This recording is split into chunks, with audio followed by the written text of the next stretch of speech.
Hello, I am David W. Parker. This is Programming Today I Learned, WebGL series, episode 80. This is part 1. We're going to be looking at fog, and let's go ahead and talk about fog a little bit. Fog is kind of like an atmospheric effect to make it so you can't see things further out into the distance, and there's a point at which the fog starts and a point at which the fog ends, and an object within that range becomes more and more obscured. So here's some equations that we're pulling and deriving, which is first we're going to have the fog factor, and that's going to be the end point minus the distance from the eye point divided by the end point minus the starting point, where the starting point is less than or equal to the distance from the eye point, which is less than or equal to the end point. With this in mind, if you have a fog factor of 1, then the object will be completely shown, and a fog factor of 0 means it's completely hidden. And what this ultimately is going to end up being in our fragment shader, the fragment color is going to end up equaling the surface color times this fog factor plus the fog color times 1 minus the fog factor. So let's take a look at what we have here in our application. So we're going to go ahead and set the color here to this nice mid-gray, and this is the distance with which the fog starts and where the fog completely covers an object. So let's go ahead and scroll down. We have our cube as per usual, as well as all of its transformations. In here you will see that we're going to be setting the UFog color per the application state and the distance, and then we're going to go use this state I in array, and all that really does is we're going to return the I positions x, y, z, w in an array as opposed to being objects here. It's just a little easier to see them as objects, but easier to use in most applications as an array. And that's just a personal choice. You can always make it an array if you'd rather.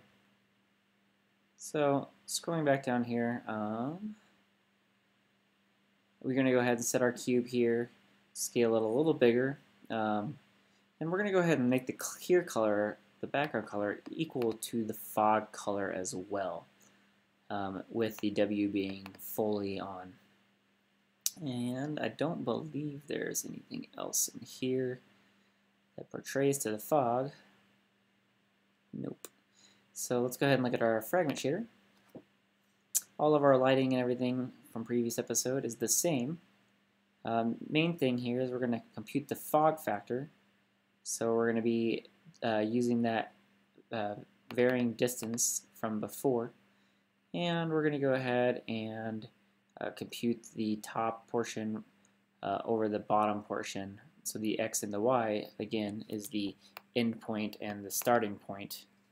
If you remember from above, and you look at the dist here. So this is the x and the y that are provided into the fragment shader, so we'll see the start point and end point. And then the other portion was the distance from the eye point, and that is the one that was computed in the vertex shader that we've seen in the previous episode. Finally, we're going to go ahead and set this color to be the fog color times the vertex times the fog factor. So that's what this equation ends up being here, which is the final equation right here. So let's go ahead and take a look at what it does, and we're going to set the alpha to its full value from the vertex color. So you can see here we have this atmospheric event. If we're moving the eye position here, you can rotate the object. You can see that the fog gets a little closer, a little further, and the object kind of goes away, and it shows up more so. Now this doesn't actually take into consideration the true light, so if we're not going to use the V color here, we're going to use the diffuse and ambient. You can replace the V color line here with this line here, and it doesn't provide exactly what you think it would be, but it's still pretty close, and you could see the light is really, really bright on this top side, but it's still definitely very clear how the fog affects things with as well as the lighting altogether. So you can play with it, figure out what's best for your application, and use that. So that's it for this episode. If you like what you saw today, go ahead and subscribe, like this video. That'll help me a lot on YouTube. Share it on social media if you will. Go to ProgrammingTIL.com and sign up for our newsletter, and follow me on Twitter. Have a great one. Thanks.